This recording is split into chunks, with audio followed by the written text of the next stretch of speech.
It's my pleasure to introduce our speaker tonight, Daly Edmunds, who's the Director of Policy and Outreach for Audubon Rockies. She's responsible for furthering the sagebrush ecosystem initiative on a regional scale and works with government representatives, conservation organizations, and community leaders throughout Colorado and neighboring states to do so. Daly received her Master of Science degree from the University of Wyoming, studying pronghorn movement patterns. Prior to joining Audubon in 2009, she worked for the Wyoming Game and Fish Department, National Wildlife Federation, and Wyoming Wildlife Federation. Daly, we're very pleased to have you as our speaker tonight.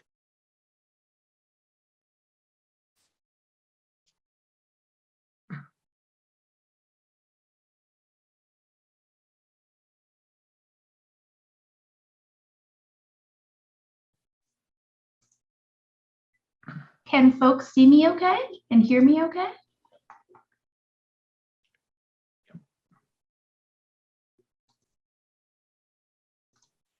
Yes, Daly, we hear you clearly. Great. Okay. Thank you. So I am so fortunate to be able to come and join you all today from the comfort of wherever you may be. I am actually joining you from my basement office in Fort Collins, Colorado. And as Bill mentioned, I am the Director of Policy and Outreach for Audubon Rockies. And so let me get my screen, and I have a couple of different screens happening here. So let me see if I can't get this better lined up to be able to share this with you. Here we go. Okay, so for those that are not familiar with Audubon Rockies, we are a staff of 14 and we work on 6 different programs across 3 states.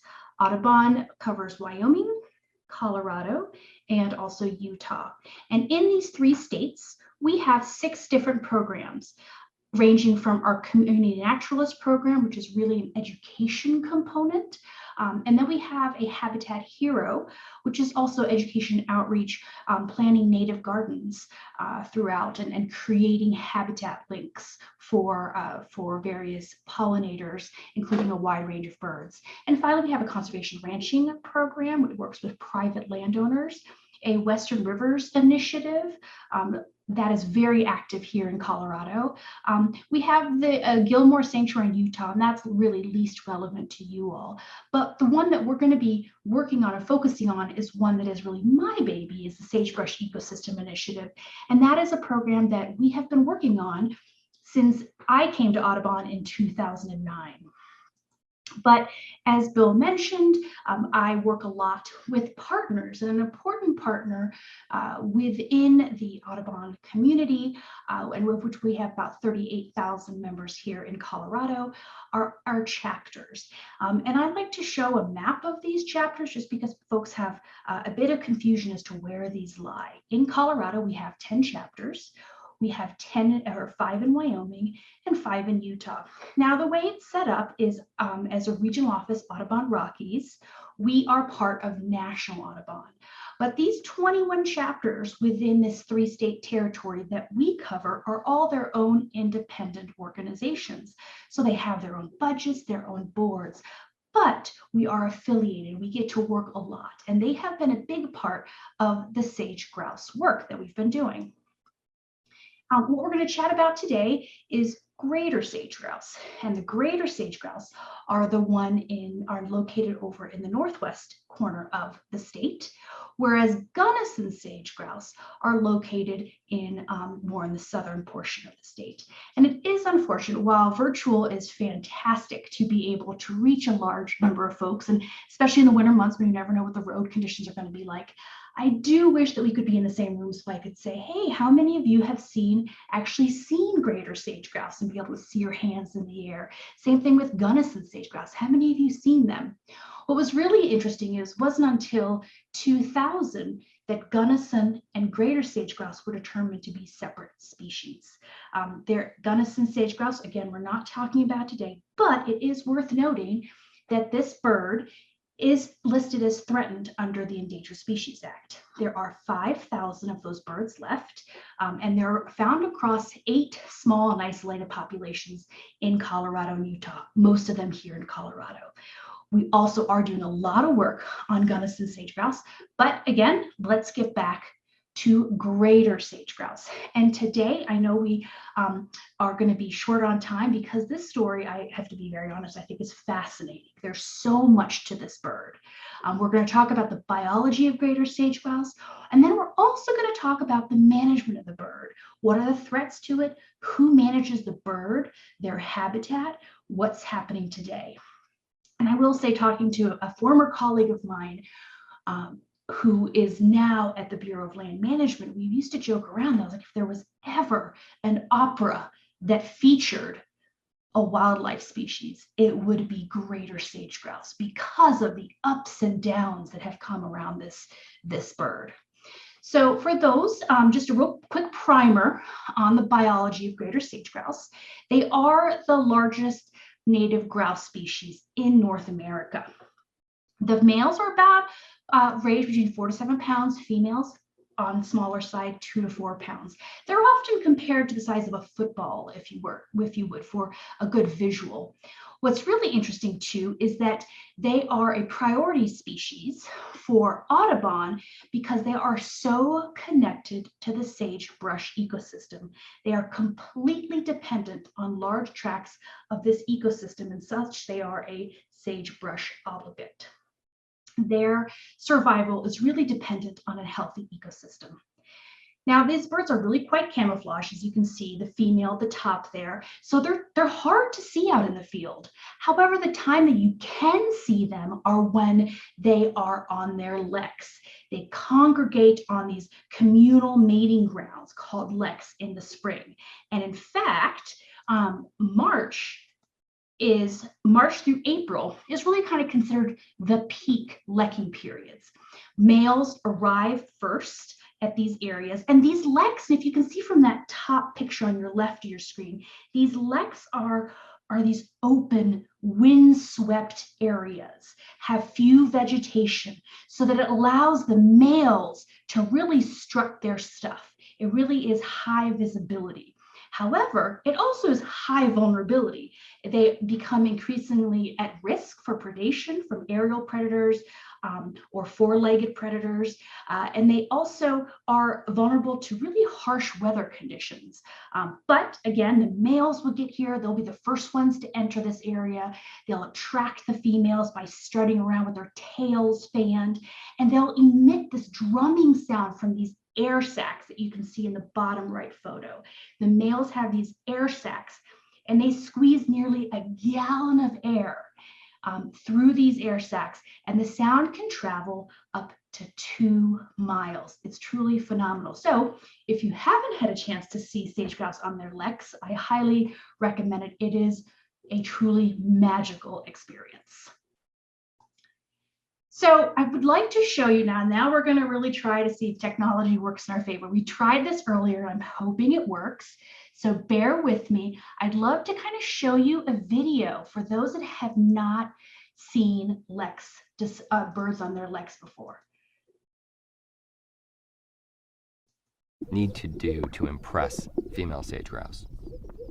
The first thing you see is their really impressive plumage, that white pendulous bit around their neck and spiky tail.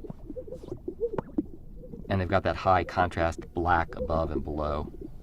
The little hair-like things in the back are phyllo plumes sticking up. They're pretty cool looking, but it's what they do with all that kit that's so amazing. Yeah, the display it goes really fast, but it's 3 heaves of that big throat pouch. 1, 2, 3. You know, to really see it, we have to slow it down. And now here come these swishes. First swish.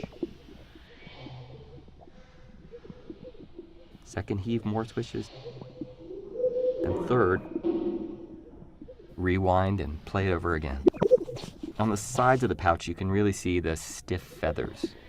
Those things are, God, they're like the teeth of a comb, and they rub them across the edge of the wing and make their sound with those. And then in that last heave, Great. So let's see, let me pull that down and get back to our presentation here. So as you can see, this bird is phenomenal. It's one of my favorite species. This video that you just saw was actually developed by Cornell Lab of Ornithology.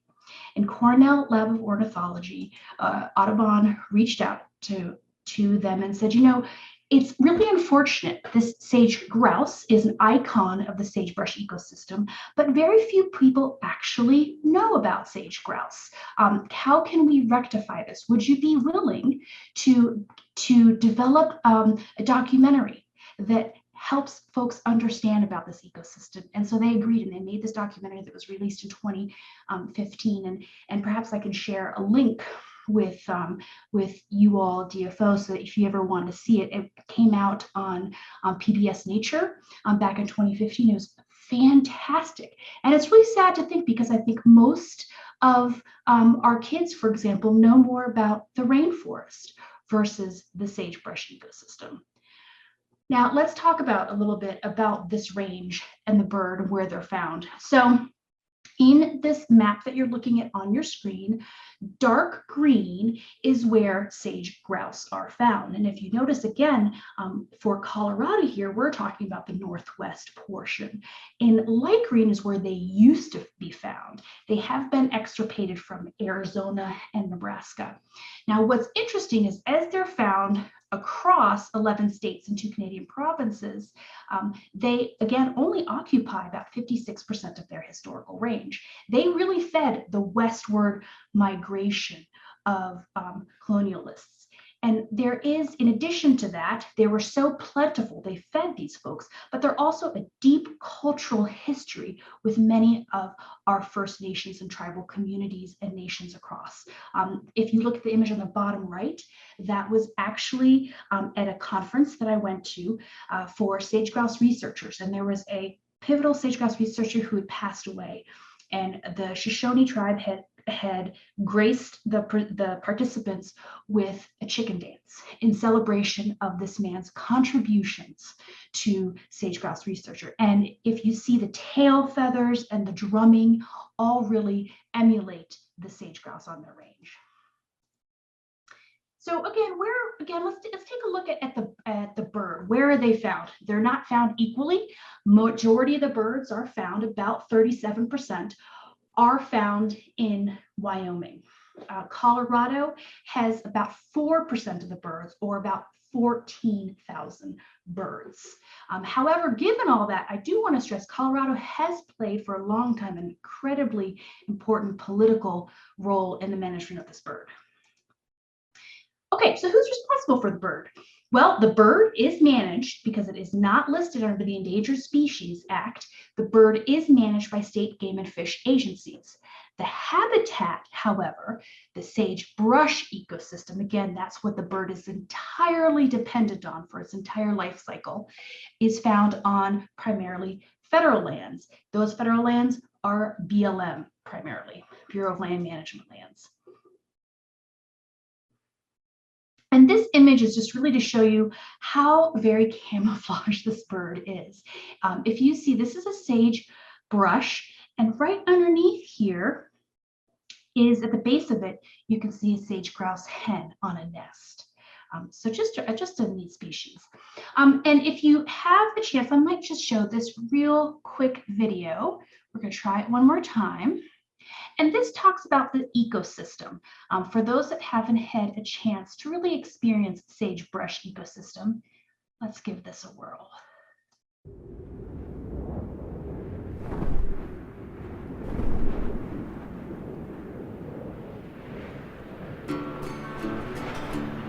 This is sagebrush country, backbone of the West. The balance of life here is precarious. Winters are harsh. Summers are dry. Yet more than 350 species of plants and animals thrive here. Many are found nowhere else. and all depend on a healthy plant community. That includes wildflowers, bunch grasses, and sagebrush. This iconic American ecosystem supports a rich diversity of life.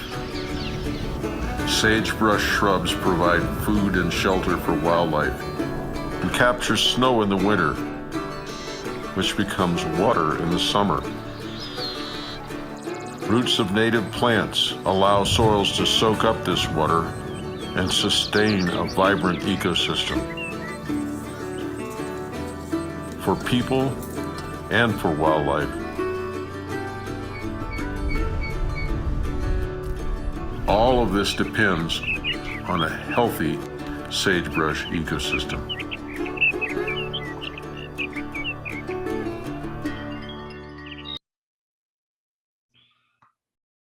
All right.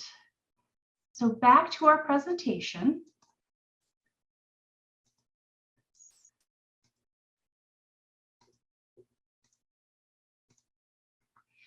So the sagebrush ecosystem has been called by Mark Twain a forest in exquisite miniature. I absolutely adore that description.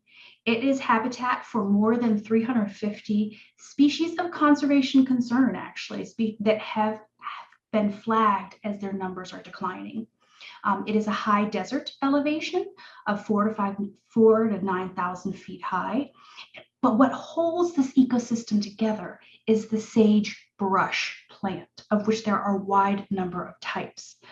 There are 18 different woody plant species that act as nurse plants, as you just saw in that video. They hold that moisture.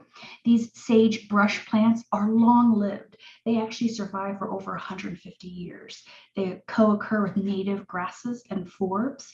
And so when you end up having a loss to sagebrush plants, that's when you start to see the ecosystem fall apart. And in this diagram on your right, what you see are the native Western plants. Those native Western plants are designed to be in this arid ecosystem. They have these really long roots that extend down into the ground to take advantage of these low water supplies.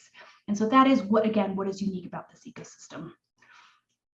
What's interesting to me in having a science background is that oftentimes endangered species that are protected under the Endangered Species Act or that are declining, we often don't know very much about them.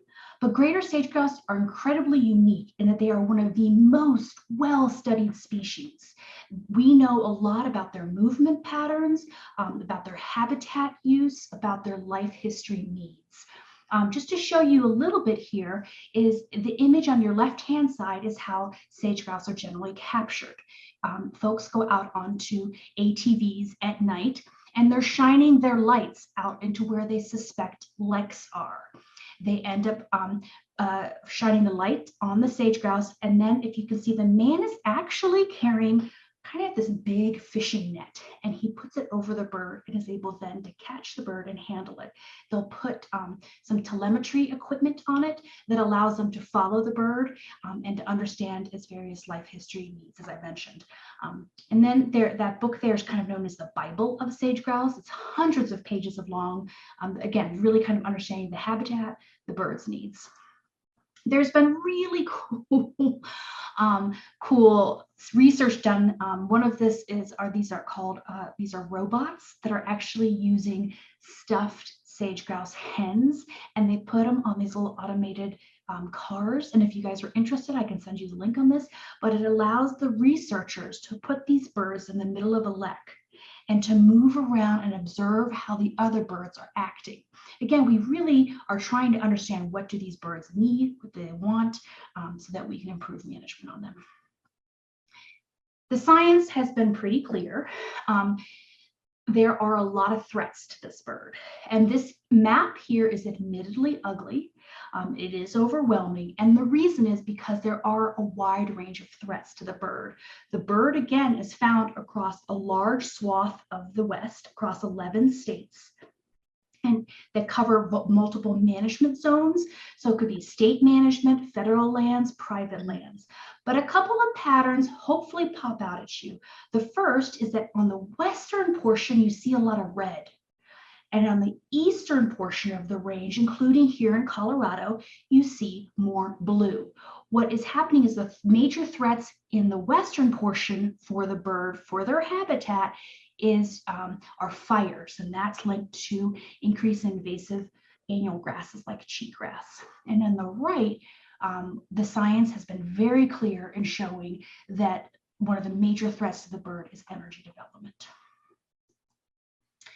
Now, we've known for a really long time that sage grouse are not doing well.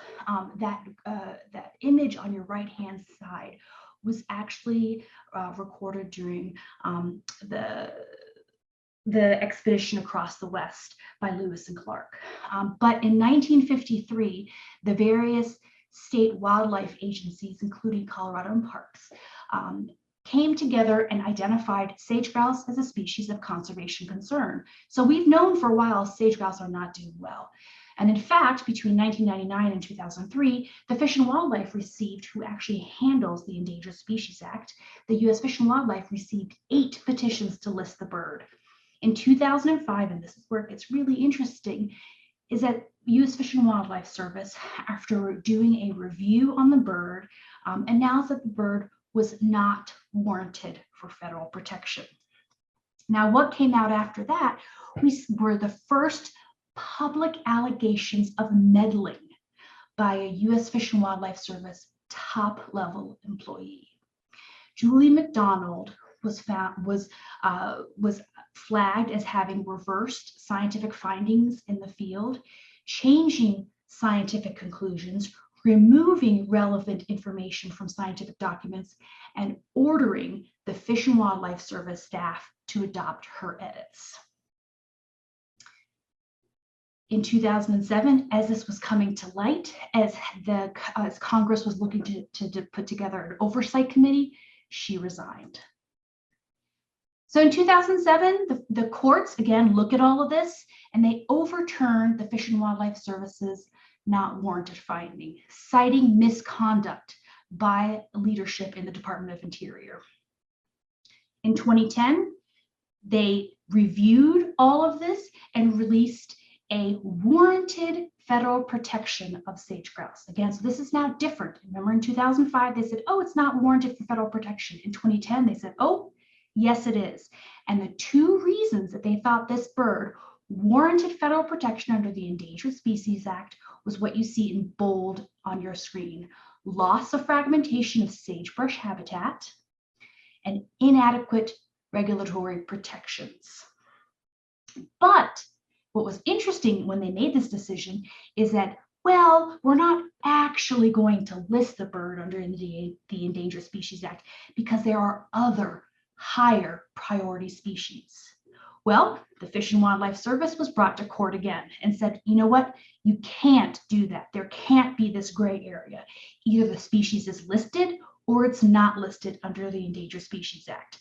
And the court said, okay, Fish and Wildlife Service, you have to make a decision by mid-2015. And so the race is on. And again, just to remind you all, we're talking about, think about where the bird is found. And we recognize that there's habitat connections. That goes to lands managed by the BLM, by the Bureau of Land Management. They're going to be a huge player going forward. So again, reminder, these were the 2 reasons why in 2015 the Fish and Wildlife Service said, yes, they deserve to be protected under the Endangered Species Act: loss of fragmentation of habitat and inadequate federal protections. So, Bureau of Land Management. 1 out of every 10 acres in the US is actually is federally managed by the Bureau of Land Management. The Bureau of Land Management is a huge powerhouse in the country, especially out west here. What you see on your screen is the lands administered by the BLM, 245 million surface acres, as well as subsurface. throughout parts of the West as well. And what you have on the left hand is what their mission is. The Bureau of Land Management is supposed to sustain the health, diversity, and productivity of public lands for the use and enjoyment of present and future generations.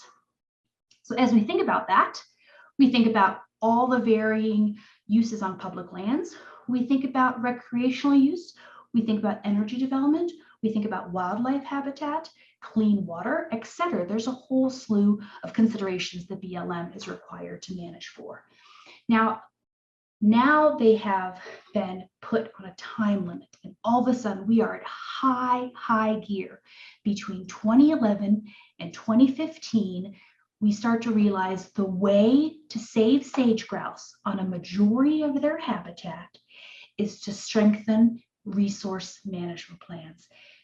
Resource management plans are what the BLM does, or the Bureau of Land Management does. It's the law of their land.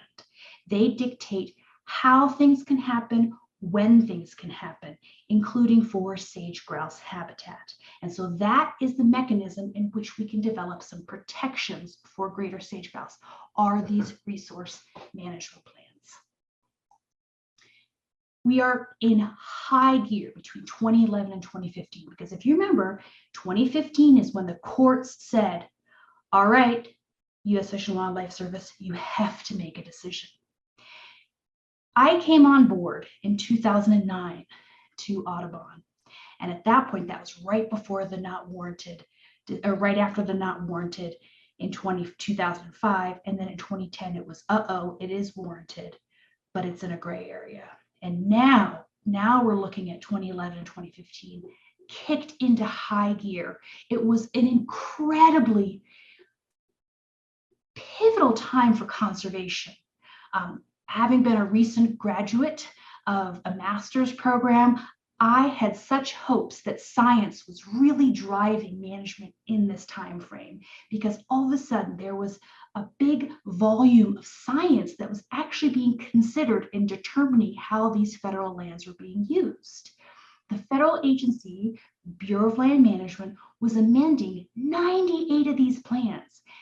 And to share with you, each one of these plans stay in place for about 15 to 20 years. They were amending them, 98 of them. This was massive, encompassing 10 states and 67 million acres.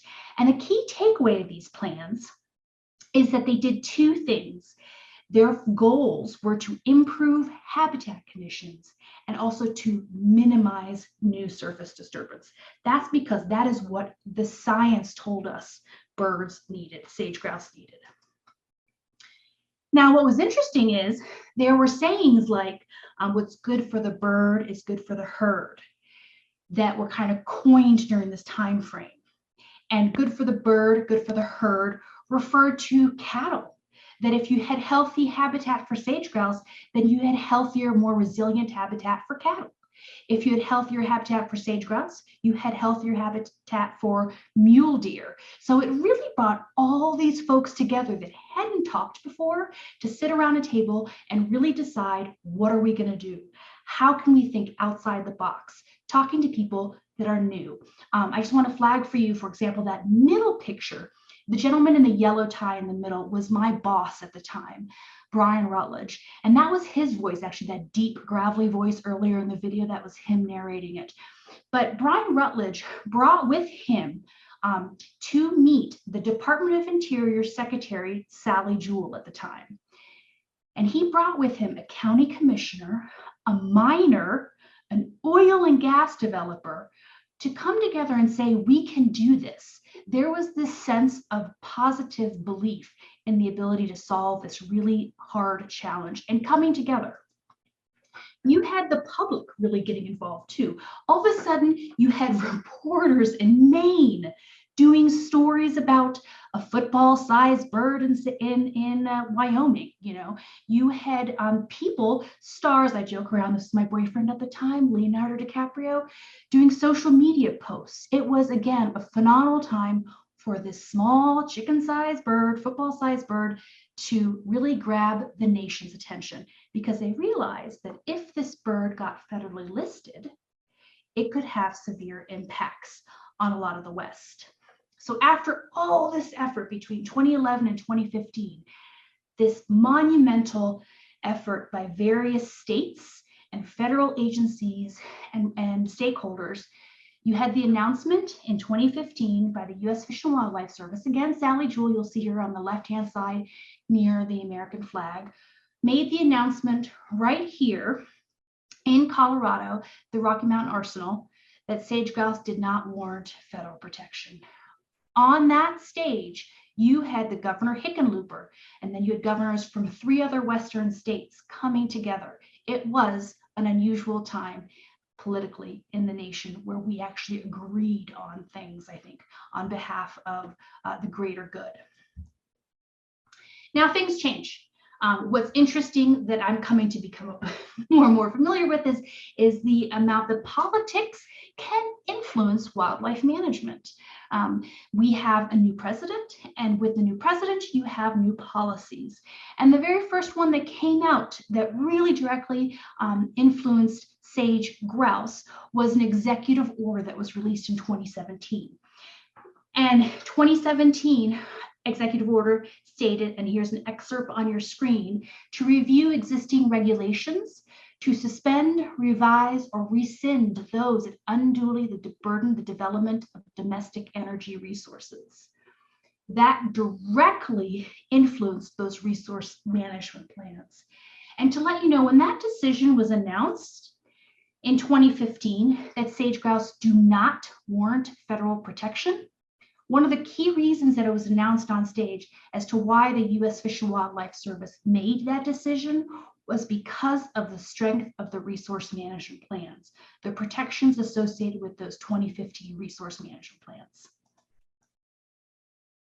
And there is a great little video that I can send around if folks are interested that looks at why do sage grouse, how are they influenced by energy development? But I'm just going to kind of move along here in the interest of time and talk about when we have a new presidency and there are new policies, what does that mean?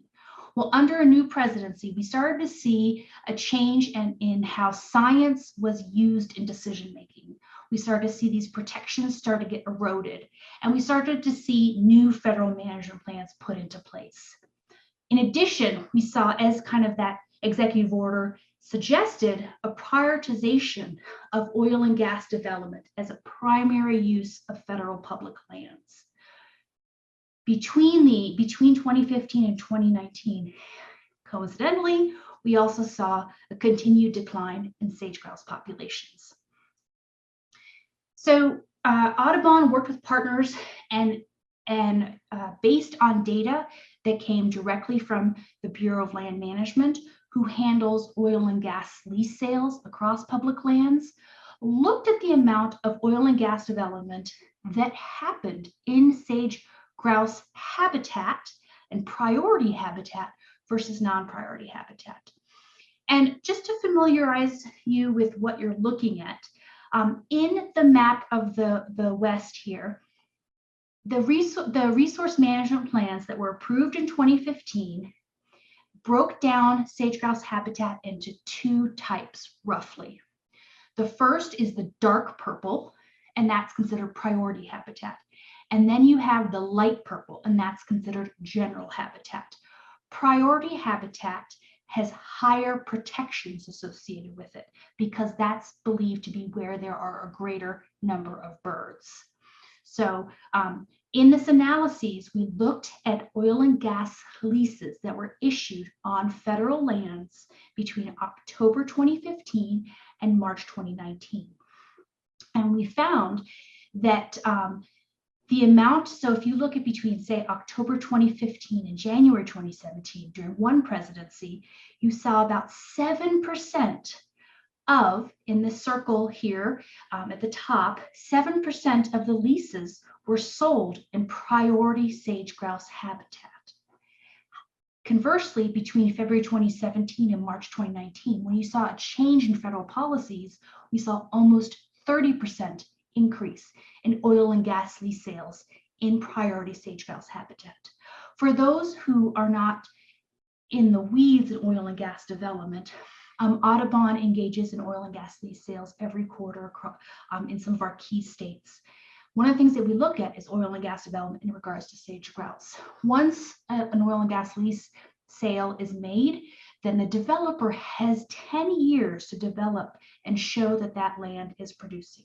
So it really does change. Once a parcel is sold, it changes how that habitat, that area is managed, becomes a priority managed for energy development. And our concern is that this is happening in sage grouse habitat, where we know from a huge volume of science that sage grouse do not respond well to oil and gas development. So again, the opera is continuing. We have this new presidency, and all of a sudden we start to have new policies again. And quite a few of these policies relate to energy development, or to energy. When you have a new presidency, you also have new federal agency leadership. At the top of your screen on the far left, you have a new Secretary of Interior. Before we talked about how it was Sally Jewell, who my former boss, Brian Rutledge, visited and who was also on stage. Now we have Deb Haaland. What's really interesting about this position is Secretary of Interior is incredibly influential. She manages that long list of bureaus you see below. And then you see that, so the Department of Interior also, the Department of Interior conserves and manages the nation's natural resources and cultural heritage. So you can see, hence, kind of the specifics of those different bureaus, including the Bureau of Land Management. Now you have leadership at the Bureau of Land Management. Tracy Stone Manning, and I should have corrected that slide and I apologize, is actually the director of the Bureau of Land Management. Tracy Stone Manning used to work in Montana out of the governor's office. She is incredibly knowledgeable about the West. She also used to work for National Wildlife Federation. So it was very familiar about the many demands on the Western landscape, including issues associated with sage grouse. Nada Culver is deputy director, and she also used to work for actually Audubon as well as others. She is a lawyer by training and has deep familiarity with the various legal aspects and requirements for the Bureau of Land Management and works with a wide range of partners. So we have some folks who are familiar with the landscape and work well with a wide range of stakeholders. So now kind of taking a step back, if you're like me and you geek out on the science, well, we all of a sudden have all this new science, which is super exciting because, again, we've known this bird hasn't been doing well since 1953, but now we have even more. We have a sagebrush conservation strategy that was released in 2021. In March of 2021, this massive report was developed by a team of 94 scientists and specialists from 34 federal and state agencies, universities, and NGOs.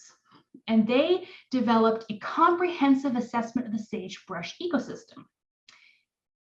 We are waiting actually for part 2. So this laid the foundation for, okay, how's the ecosystem doing? Later this year, we're going to see part 2 that says, okay, now we know it's not doing well. We understand what the threats are. Here's how we recommend fixing them. So it's really going to be a big help in making some big decisions. In addition, there's been new science that came out from the U.S. Geological Survey. The U.S. Geological Survey is also one of those agencies that's below the Department of Interior, under the Department of Interior Secretary. The U.S. Geological Survey is the research arm of the federal government. And so, you know how we talked about earlier that the bird is managed primarily by state agencies, they're managed entirely by the state agencies. Well, the state agencies are the ones that look at and do the LEC counts every spring. They go out and count the numbers that they're seeing on there. Well, the USGS took a look at the counts going back all the way to 1965 across the entire range. This was a massive effort. And they found that there's an average annual decline of 3%. And so, yes, there are these peaks and these valleys, but look at the overall trend. It is going down, and that's a big takeaway. In fact, since 1965, we've seen an 80% decline in sage grouse. So moving along, we talked about in Colorado, people, you want to know how are things going in your state? Well, we mentioned earlier, 4% of the birds are found here in Colorado. The land ownership in Colorado is broken up between about half private, half federal. How are the different populations doing? Well, the bulk of the birds are here in the Northwest Colorado population. Based on information from Colorado Parks and Wildlife, the Northwest Colorado population here is in that dashed blue line, and there's ups and downs, but again, the numbers are not looking great. And then you also have your North Park population in dark green. There is one of the smaller populations. I will say that of the different populations here circled and named, the Meeker White River population, they did not count for the first time in 2022. So in spring of last year, no birds were observed during lek counts at that population, in that population area. But not all leks face the same risks. You have some areas in dark blue from that same research, or dark purple here, or dark reddish, brownish. Those are more likely to be extirpated in the next 50 some odd years. Another takeaway, in the next 56 years, 78% of leks have a greater than a 50% chance of extirpation. The outcome does not look good. Again, 78% of leks have a greater than a 50% chance of extirpation if we don't change how we're managing the bird. Western populations are declining more. Why? Cheatgrass. Cheatgrass comes in. Fire frequencies used to be every 50 to 100 plus years. Now you bring in cheatgrass and fires are every 5 to 10 years. They are an invasive plant. They spread quickly and they provide fuel. They fuel for fire. You get 1% cheatgrass in an area, doubles the risk of wildfire. Once the fire comes in, it kills these sagebrush plants. Again, we talked about that's like your root, your major keystone species for the ecosystem there. And then you start to increase. It starts this vicious cycle. You get more and more cheatgrass and more fires. If you're interested, there's this great little video that you can look at. If you want to point your phone to the screen and click on that, you'll get a link to the video. And here's another one where we, Audubon, as you've seen earlier, we're big on storytelling. You know, we can't do all this just from science, so we have to be able to work with people and tell the story of what's happening in this landscape. This is another one that talks about a wide range of folks, how they're being impacted by cheatgrass. And we talk about, show you the numbers. For example, in 2016, the amount of sage grouse habitat burned across this wide range of land types, land ownerships, was a little over 500,000. Just 2 years later, it had more than quadrupled to over 2 million. Cheatgrass is a major threat.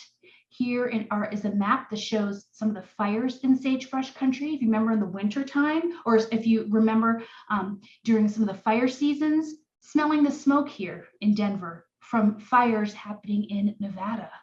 So it is a serious concern. But I do want to stress that all of this is not just cheatgrass. We have a wide range of native plant species. As we talk about, of invasive plants in our ecosystem that is causing serious problems to sage grouse, sagebrush obligate species. There's another report that looked at satellite imagery, and they found 1.3 million acres of sagebrush steppe are lost a year, functional habitat. So now what are we doing? Well, remember we talked about 2010, Fish and Wildlife said not warranted, or 2010 they said yes, it is warranted, but precluded. And then 2015 plan said, yeah, based on those plans, the Fish and Wildlife said it's not warranted. These are good, strong plans. We now have the BLM saying we are going to take serious actions to incorporate new science to avoid and reverse the long-term downward trends in sage grouse populations and habitat. So that massive effort that we saw in 2010 through 2015, we're starting it again. We've already done this. We've looking at the resource management plans. In the boxes is a review process and the timeline. Wanted to flag for you that the resource management plans are going to come out in July 2023. And we would love your help in providing some comments on that.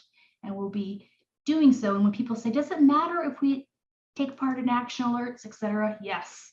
There have actually been some, again, I love science, some research done by social scientists that have found that people are twice as likely to learn about something when it comes from friends, family, and others. They're 10 times more likely to act when it comes from friends, family, and others. So having said that, just want to stress that you can influence those around you, whether you plant a native garden that attracts pollinators and encourages conversations with your neighbors and family and friends, or you share action alerts about what's happening to North America's largest ecosystem and to sage grouse. On your last screen here is my contact information. If you would like to sign up for action alerts, it's a great way for us to be able to review in-depth policy decisions, consolidate it down to some main points, and get information to you so you can flex your muscles, if you so wish, on issues that matter to you. So with that, I am looking at the time, and I know we're almost up. So I guess I defer to folks as to how we want to go forward. If there's any questions? Well, thank you very much, Daly, for a most interesting presentation and a very alarming as to what's happening to the sagebrush habitat and the critters that are in it, particularly the greater sage grouse.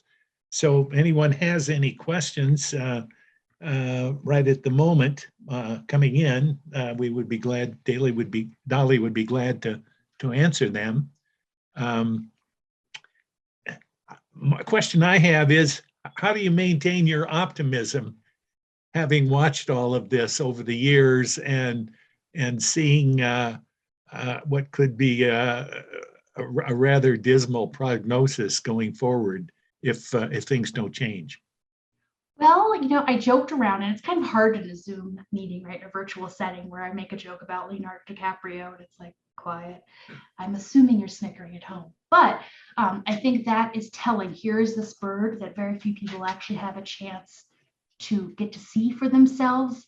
And yet it has really gotten the attention of a nation and really changed how we have managed America's public lands. This one bird has really brought different people together and really elevated science. Having said that, as there's a change in politics that is incredibly disheartening, all this work, there's a sense of distrust in the process. But at the same time, the ability for people to speak up, we worked with our members, we worked with a wide range of partners, and really let members of Congress understand what's happening in this ecosystem. We did tours, brought them out to see this ecosystem, and they responded by passing some major legislation this year that can put a ton of money into this ecosystem to deal with sage cheatgrass and other invasive annual grasses that can help these local communities, and is also supporting additional science and improved management efforts. So all that being said, we are seeing progress. We're seeing once in a generational funding opportunities being provided by Congress. I'm optimistic. It's going to be a tough battle, but I'm optimistic. Well, there was so much, so many stakeholders involved that came together to make that plan in 2015. So much to most people were involved in that did not want to see, particularly some of the land managers, ranchers, and so forth, did not want to see the bird put on the endangered species list and all that would involve in terms of impacting their use of the land. And so it's fortunate that it's now being revived and revised, and it's back on track to do something positive. Yeah, there are a lot of public meetings happening, being hosted by the Bureau of Land Management, letting them know what's happening with this land use plan revision, resource management plan revisions. There are opportunities to engage with the state to make sure the states are on board. So yeah, it is an exciting time. And I think Audubon has had the position that if the bird gets listed under the Endangered Species Act, we've all failed. Yeah. Okay, one of the questions we have coming in is, how do you deal with cheatgrass? Cheatgrass is really, really hard. I saw a great social media post by U.S. Fish and Wildlife Service that I feel like really kind of encompasses cheatgrass. And it was a little bit of dark humor. For those that watched Game of Thrones, Fish and Wildlife Service did a social media post that compared cheatgrass to White Walkers, where everybody hated these evil, horrible White Walkers, and everyone came together to try and battle it because it was good for nobody. Unfortunately, the tools available to battle it are not very many. We're still working on how to battle it, still trying to figure it out. One of the arguments that many make is that it's better to keep sagebrush habitat intact and healthy, because once it becomes fragmented and loses its function because of things like cheatgrass, we really don't know how to fix it. We know how to fix riparian areas. We know that. We still don't know how to fix and restore sagebrush habitat. You're depending on good moisture, you're depending on good seed. There's a lot of variables. With cheatgrass, one of the new things that has come out is an herbicide called Rejuva. And there is some hope that Rejuva can get in early enough and kill cheatgrass before it can come and can seed out and spread. So there is one hope with this one. Again, it's expensive and it has to be reapplied every 3+ years. Okay. Has anyone to date performed an analysis on how much harm has been done to greater sage grouse or other species from the national political whiplash that we seem to go through every 4 to 8 years? I don't know how you quantify that, right? I think it's hard to quantify what your impact on sage grouse are. The tough thing is what's really interesting is sage grouse, you saw from that graph that showed the up and down of their populations, they are cyclical. They go up and they go down. And they also have a lag in when they show a response to something. So when oil and gas development comes in, you don't automatically see a response, a decline right away. It takes a few years before you start to see that lek blink out and not make it. So I don't know of anyone that has looked at the impact on grouse with this up and down. There is a level of fatigue, if you will, of having to deal with this issue from politicians, from the public. You know, how do we as Audubon get our members interested on this issue and continue to get excited about it when it's like we've been here before? But again, I will say that once in a generational funding opportunity of billions of dollars in the infrastructure fund bill and the Inflation Reduction Act that are actually dedicated to habitat restoration that could be used in sagebrush habitat is really, really exciting. Okay. What social media platforms is Audubon Rockies using to educate people about greater sage grouse? We could all amplify that on our own social media pages. Ooh, I love that. That goes back to the influence, right, that each one of us has. We do a lot on Facebook, and then we're increasingly doing stuff on Instagram. And so those are kind of we do Twitter also, so for more advocacy oriented, those are our 3 main platforms. And so we'll put, if we do an action alert, we'll put a link to that in those platforms. So yes, please do. That's fantastic. Well, we've had a number of people that have indicated how much they've enjoyed your presentation, Daly, and Good. very informative. Having been involved with this through all these many years to come up with the original management plan 2015 that brought all these people together, how did that happen? I mean, you had such differing viewpoints, stakeholders in all of this, energy development, ranchers, conservationists.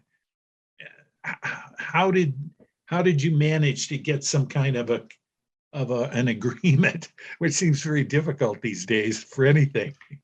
So I will say that I remember sitting in a public meeting, and remember how we looked at the map of where sage grouse are found, and about 38% of them are in Wyoming. And if you think about it, there's fewer people in Wyoming, larger stretches of intact sagebrush habitat. So it makes sense, it supports more birds. Well, I remember being at a public meeting hosted by then Governor Friedenthal, and he'd rented out Casper College big auditorium. And he sat on a stage, and on the stage behind him, he had all these officials that had flown in from Washington, D.C., from various federal agencies. And he had leadership from his state agencies there as well. And he gave this presentation. You could have heard a pin drop in the room. And I think this is telling for talking about how you brought these people together. He gave a presentation and said, okay, here's a map of where sage grouse are found in Wyoming. Here's a map of where ranching is done in AUMs, animal unit. Oh, I'm blanking out on that. And then also showing where there's mining, where there's oil and gas. And he basically said, if this bird gets listed federally protected under the Endangered Species Act, it impacts all of these forms of economy in the state of Wyoming. And he said, if you thought wolves were bad, you haven't seen anything yet. If you thought the spotted owl issue was bad, you haven't seen anything yet. And so you saw this leadership from Wyoming and all these other states going, holy crapola, we need to get involved too. And it started bringing in all these other folks saying, we can be part of the solution. Saw the greater good of making that difference. And Bill, can I jump in? I noticed a question about etiquette and then places to go birding. Mm-hmm. So there's, if you look for those that are Google up the Colorado Birding Trail, coloradobirdingtrail.com. And you can it gives you some great locations of where you can go see Gunnison and greater sage grouse. Greater sage grouse, there's some really great spots, but that's a good resource to look. There's also some etiquette on how to go birding and do so you're not disturbing greater sage grouse. One of them is arrive when it's dark, once you know where the lek is, arrive when you're dark, stay a really good distance away so that you're going to have to watch them through spotting scopes, and just stay quiet. Vehicles are turned off.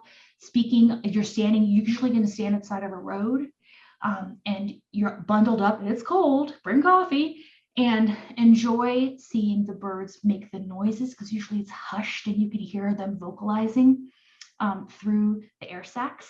And you can see them moving around the lek. So that's some of the common practices, but look online for more birding and etiquette tips. Also, the Chamber of Commerce up in Walden in North Park offers Yes. viewing opportunities a weekend. You go up on Friday and they offer a presentation on the natural history of sage grouse. And then you go out very early the next morning to a lek. They have a blind, and they offer several weekends coming up. It's coming up they do it in April, I think, is the traditional time for them.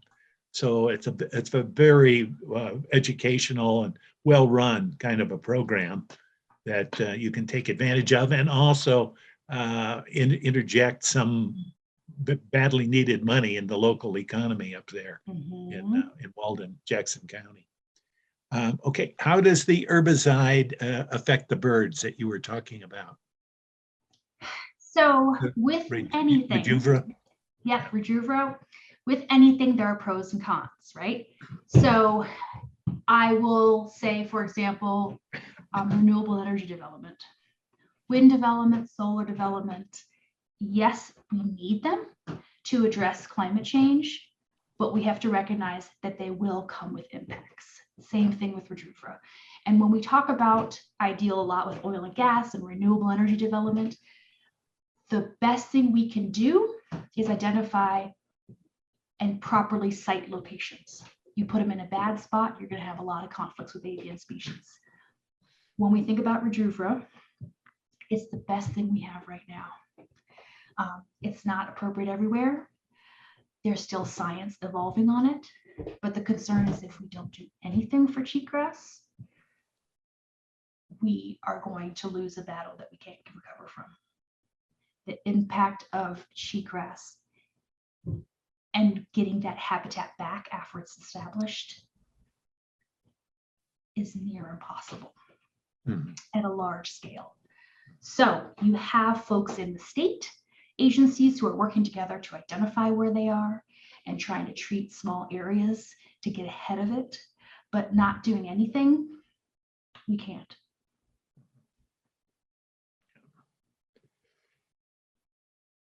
Well, the thing is, there is no actual benign way to generate energy. It all has its downsides, no matter whatever we choose. Right. Yeah. And to be sure, I mean, just Rejuva is a toxic herbicide, right? It is going to have impacts, and so there, as we better understand it, you know, keeping it away from water sources, riparian areas, etc. Yeah. Have there been any deleterious effects from Rejuva on animals, as well as native It plants? does have.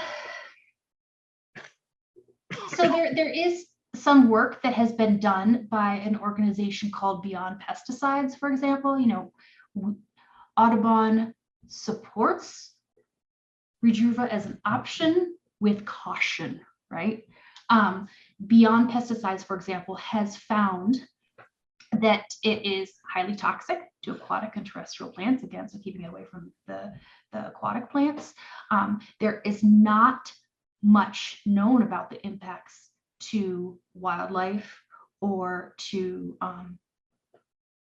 terrestrial vertebrates.